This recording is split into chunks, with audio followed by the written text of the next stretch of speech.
নমস্কাৰ, আজিৰ ভিডিঅ'টোলৈ সকলোকে স্বাগতম জনাইছোঁ।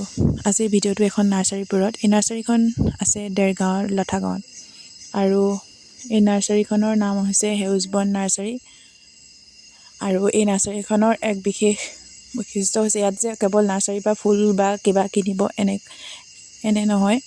এই নাৰ্চাৰীখনে বিভিন্ন ঠাইত গৈ অৰ্থাৎ অসমৰ বিভিন্ন ঠাইত ঘৰ হওক, বিভিন্ন অন্যান্য ঠাই হওক, তাতে গৈ তেওঁলোকে সম্পূৰ্ণৰূপে এখন নাৰ্চাৰী তৈয়াৰ কৰি দিয়াৰ তেওঁলোকে অৰ্ডাৰ লৈ ইয়াতে পুলিসমূহ তেওঁলোকে প্ৰস্তুত কৰি নিয়ে।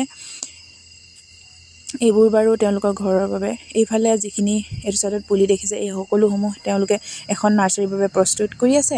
আৰু এইবোৰ দেখিছে, আৰু অকল নাৰ্চাৰীখন যে প্ৰস্তুত কৰি দিব এনে নহয়, তাৰপিছত যিখিনি আপোনালোকে তত্বাৱধান বা কেয়াৰ দিব লাগে তাহাঁতক, সেইখিনিও তেওঁলোকে গৈ ভিজিট দি প্ৰদান কৰিব।